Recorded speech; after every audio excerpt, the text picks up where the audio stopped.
एक नंबरचं चॅप्टर आहे sound. Sound it is form of energy.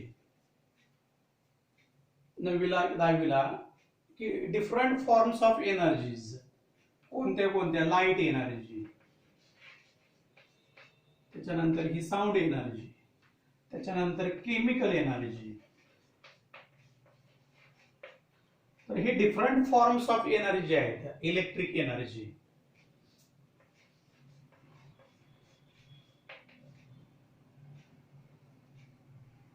काय आहे त्याच्याबद्दल आपल्याला माहिती आहे. तर एक महत्वाचं माहिती आहे की it can be converted from one form to another form. आणि समजा साऊंड एनर्जी आहे तर साऊंड एनर्जीचं प्रोपोगेशन कशाच्या फॉर्म मध्ये होतं. तर मुख्य पोर्शन जो आहे चॅप्टर मधला तो आहे the sound it is propagated in the form of wave. आता sound it is form of energy and it propagates in the form of wave. Means wave it transfers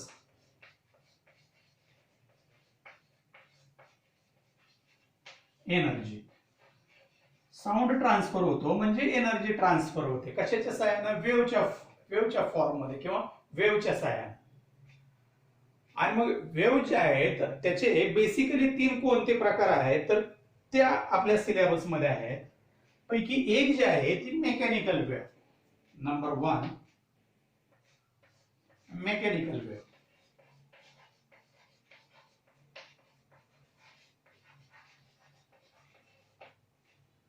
त्याच्यानंतर दुसरी जी आहे नंबर 2 मेकॅनिकल वेव्ह. त्याच्यानंतर electromagnetic wave. आणि तिसरा type जो आहे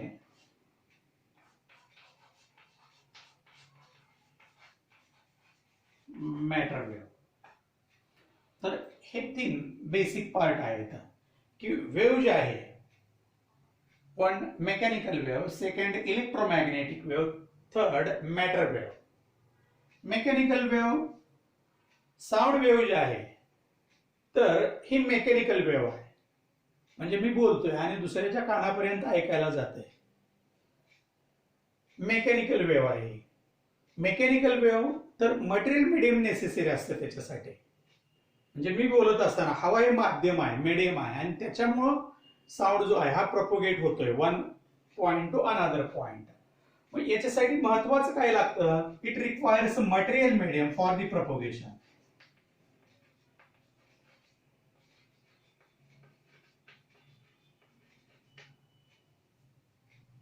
कोणत्या कोणत्या याची एक्झाम्पल्स आपल्याला कोणती देता येतील तर waves produced on water surface. पाण्यामध्ये दगड टाकला तर ज्या पद्धतीनं वेव्हज क्रिएट होतात वॉटर सरफेस वरती क्रिएट होणाऱ्या waves. Waves produced on string. Waves on string किंवा आपण जे आता बोलतोय साऊंड बद्दल, साऊंड वेव्ह. तर ही एक्झाम्पल्स घेता येतील. 2 महत्वाच्या गोष्टी मेकॅनिकल वेव्ह साठी. It requires material medium for the propagation. Examples waves produced on water surface, waves produced on a string. He 2 examples त्याची कन्सिडर करता येतात. इलेक्ट्रोमॅग्नेटिक वेव्ह आता ही दिसत नाही मात्र कशी असू शकते तर त्याच्यामध्ये 2 फील्ड असतात. एक बदलणारा इलेक्ट्रिक फील्ड. समजा ही वेव्ह आहे ही इलेक्ट्रिक फील्डची वेव्ह आहे आणि त्याला परपेंडिक्युलर या पद्धतीनं ही मॅग्नेटिक फील्डची वेव्ह असते.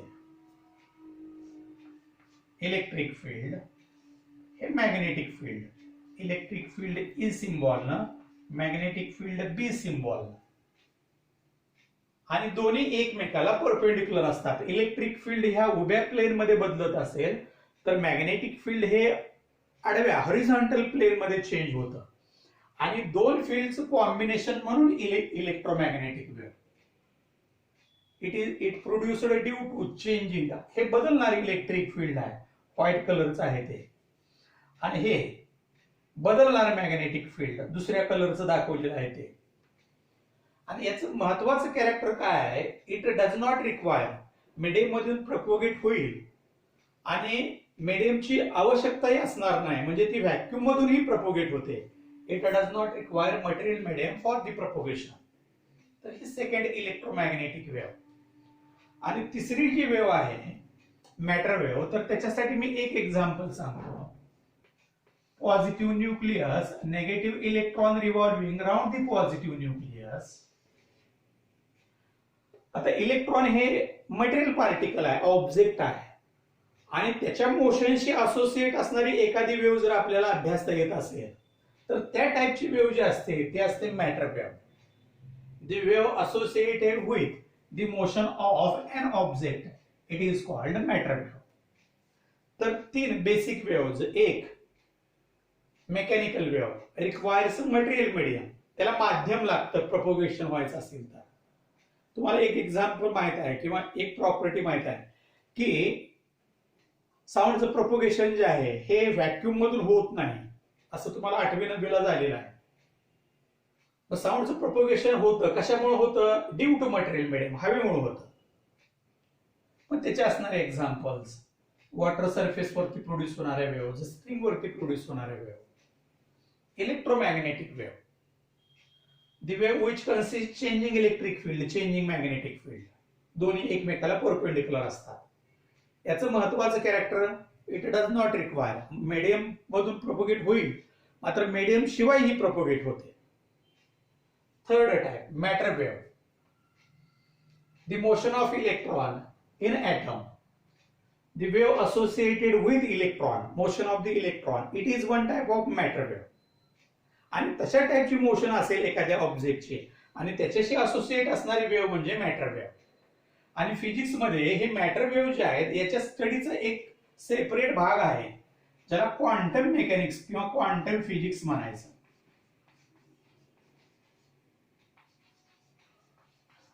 पुस्तक जे डिटेल मध्ये वाचताय तर त्यांना हा क्वांटम मेकॅनिक्स शब्द वाचायला मिळेल. आता मग एखादी वेव्ह जर असेल तर त्याच्या कोणत्या कोणत्या प्रॉपर्टीज आपल्याला सांगता येतात?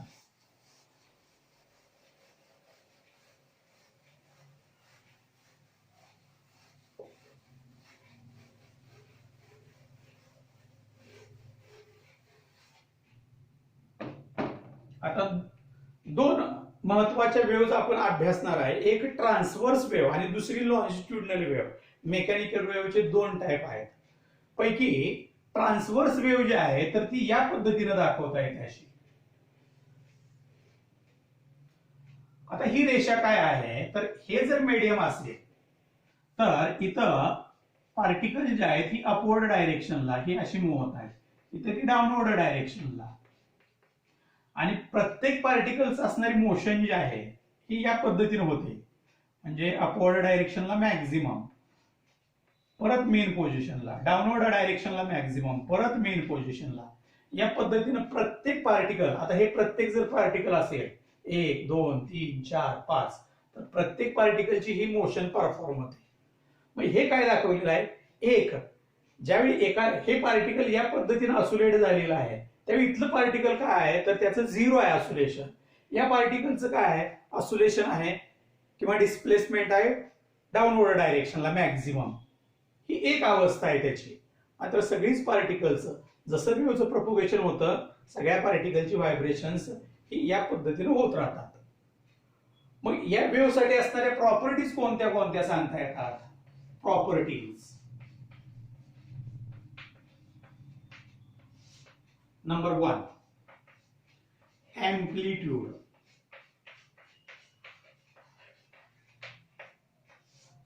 काय असते एम्प्लिट्यूड तर हे जे डिस्टन्स आहे मेन पोझिशन पासून हे पार्टिकल्स याला एम्प्लिट्यूड म्हणायचं. ते काय आहे तर मॅक्झिमम डिस्टन्स आहे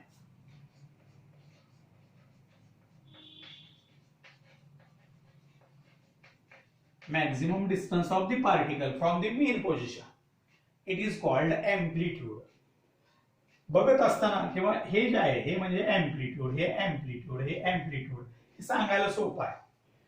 डेफिनेशन पण काय खूप अवघड नाही. मॅक्झिमम डिस्प्लेसमेंट और distance of the particle from the main position it is called amplitude. आता डिस्टन्स आहे, मेजर कशामध्ये करायचं किंवा काय आहे त्याचं याचा युनिट, इट इज एक्सप्रेस्ड और मेजर्ड इन मीटर. ते मीटर मध्ये एक्सप्रेस करायचं. त्याच्यानंतर दुसरं जे आहे नंबर 2 चं प्रॉपर्टी आहे wavelength.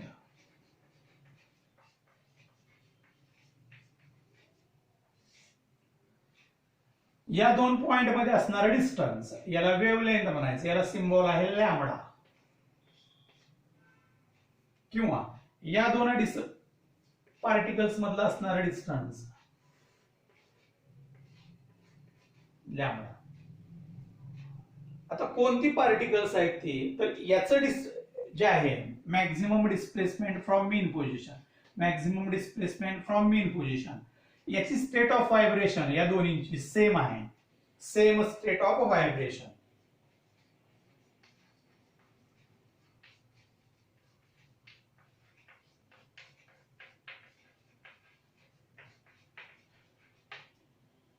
Distance between two particles which are in the same state of oscillation or vibration, it is called wavelength denoted by lambda. लॅम्बडाच्या साह्याने दाखवायचं, एक कॅपिटल ए च्या साह्याने दाखवायचं. Number 3 period. आता हे स्टार्टिंग पार्टिकल इथलं आहे आणि त्याचं हे एवढं ऑसिलेशन परफॉर्म झालं, व्हायब्रेशन परफॉर्म झालं, म्हणजे mean position to extreme, extreme to mean, परत दुसरा एक्स्ट्रीम, परत मेन झालं, एक व्हायब्रेशन कंप्लीट झालं. आणि मग ते व्हायब्रेशन कंप्लीट जेवढ्या वेळात होतं त्यावेळी वेव्हचं प्रोपोगेशन जे आहे ते एवढं होतं. हे असं म्हणजे इथून वेव्ह जे आहे इथपर्यंत येते. कधी ज्यावेळी इथं असणाऱ्या पार्टिकलचं असं व्हायब्रेशन कंप्लीट झालेलं असेल त्यावेळी. मग time required to complete one vibration किंवा time required to complete one wave, एक वेव्ह पूर्ण होण्यासाठी किंवा एक कंप्लीट व्हायब्रेशन पार्टिकलचं होण्यासाठीचा लागणारा time, time required to complete one wave, एक वेव्ह कंप्लीट होण्यासाठीचा लागणारा टाइम, त्याला म्हणायचं पिरियड. मेजर करायचं इन टर्म्स ऑफ सेकंद. ते सेकंद मध्ये मेजर करायचं. Amplitude maximum displacement from the mean position, wavelength distance between two particles which are in same phase, same state of vibration, period, time required to complete one wave or time required to complete one vibration. अशा 3 झाल्या. 4 नंबरची जी property आहे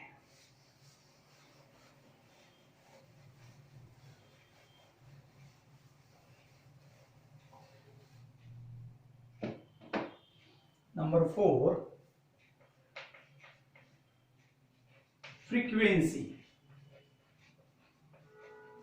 symbol आहे small N आणि mathematical form त्याचा दाखवतो. मग त्याच्यावरून डेफिनेशन लक्षात ठेवता येते.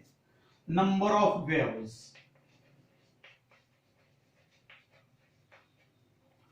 पर युनिट टाइम.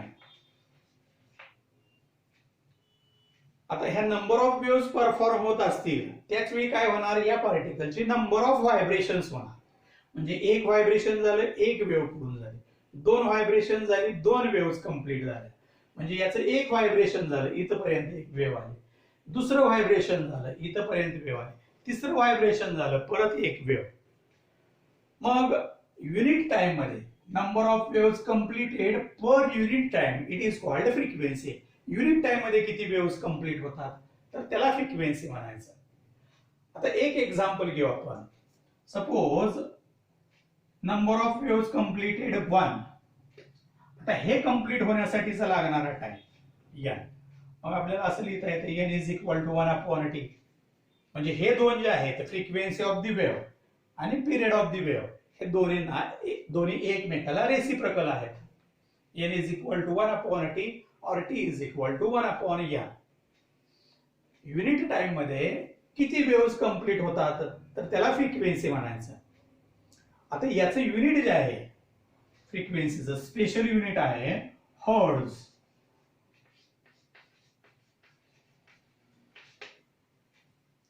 किंवा काही वेळा ते रेसिप्रोकल ऑफ टाइम म्हणून सेकंड इनव्हर्स असंही मेजर केलं जातं. Number of waves completed per unit time, it is called the frequency of the wave. Suppose one wave is completed, it is completed in period t, therefore 1/t is equal to n.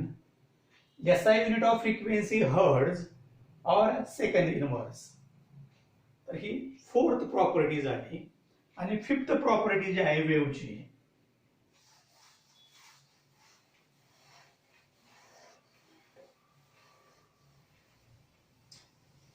समजत नसेल तर video 2-3 वेळा बघायचा. या सगळ्या ज्या आता मी सांगितलेल्या फॅक्ट्स आहेत या सगळ्या खूप महत्वाच्या आहेत. जोपर्यंत तुम्ही फिजिक्सचा अभ्यास करणार, वेव्ह, बेसिक वेव्स कोणत्या कोणत्या, मेकॅनिकल वेव्स काय प्रॉपर्टी, इलेक्ट्रोमॅग्नेटिक वेव्ह कशी असते. आता इलेक्ट्रोमॅग्नेटिक वेव्हची तुम्हाला एक्झाम्पल पण सांगता येतात. एक्स रेज इलेक्ट्रोमॅग्नेटिक वेव्स आहेत. त्याच्यानंतर आपलं मोबाईलवरती संभाषण जे असतं ते रेडिओ वेव्स मार्फत होतं आणि radio wave one form of electromagnetic wave. टीव्हीला येणारा सिग्नल जो आहे हा इलेक्ट्रोमॅग्नेटिक वेव्हच्या फॉर्म मध्ये येतो. म्हणजे एक्स रेज असतील, रेडिओ वेव्स असतील किंवा आपल्याला सन पासून येणारी लाईट जी मिळते it is also electromagnetic wave. मग त्याच्यामध्ये काय असतं, changing electric field, changing magnetic field दोन्ही एकमेकाला परपेंडिक्युलर असतात. मटेरियल मीडियमची नेसेसरी नाही त्याच्या प्रोपोगेशनसाठी. तिसरी जी आहे मॅटर वेव्ह. तर इलेक्ट्रॉनच्या मोशन सारखी जर मोशन असेल ऑब्जेक्टची तर त्याच्याशी असोसिएट असणारी वेव्ह म्हणजे मॅटर वेव्ह. फक्त टाईप म्हणून लक्षात राहू द्या, मॅटर वेव्हचा अगदी काही डिटेल अभ्यास नाही. फक्त मॅटर वेव्ह एक हा वेव्हचा प्रकार आहे एवढंच लक्षात ठेवा. आणि आता हे आताच्या डिस्कशनचं velocity of the wave, velocity v. व्हेलॉसिटीचे आतापर्यंत जे आपल्याला डेफिनेशन आहे, velocity is equal to distance covered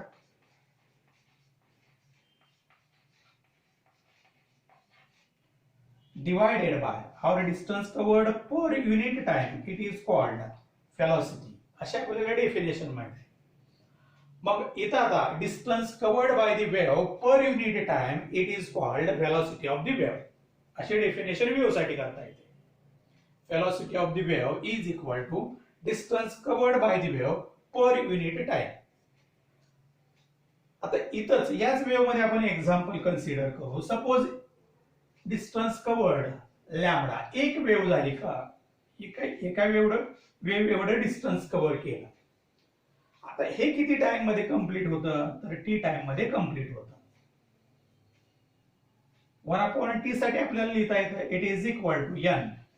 1/t is equal to n. Lambda आहे तसंच. मग हा फॉर्म्युला लिहिता येतो v is equal to n lambda. हा महत्वाचा फॉर्म्युला आहे. Velocity of the wave, it is equal to its frequency multiplied by its wavelength. तर 5 प्रॉपर्टीज सांगितल्या वेव्हच्या. एक एम्प्लिट्यूड, मॅक्झिमम डिस्प्लेसमेंट मीटर मध्ये मेजर करायचं. दुसरं wavelength, distance between these two points, distance between these two points. त्या दोन points मधलं ते दोन पॉइंट्स कसे आहेत, सेम स्टेट ऑफ व्हायब्रेशन मध्ये आहेत. पिरियड हा एवढी वेव्ह कंप्लीट होण्यासाठीचा लागणारा time, period of the wave. एका सेकंदामध्ये किती व्हायब्रेशन्स कंप्लीट होतात किंवा किती वेव्हज कंप्लीट होतात. Number of waves completed per unit time, frequency, unit त्याचं hertz. 1/t is equal to n असा त्याचा किंवा पिरियड आणि फ्रिक्वेन्सी मध्ये ते एक रिलेशन लिहिता येतं. Velocity of the wave it is equal to distance covered per unit time. आपल्याला ही डेफिनेशन माहित आहे की distance covered per unit time is called velocity. Wave साठी apply करायचं. Velocity of the wave is equal to distance covered by the wave per unit time. Suppose distance covered it is equal to lambda. It is covered in time t. Lambda upon t. 1 upon t is equal to n. Therefore n lambda. Velocity is equal to, or v is equal to n lambda. Velocity of the wave is equal to its frequency multiplied by its wavelength.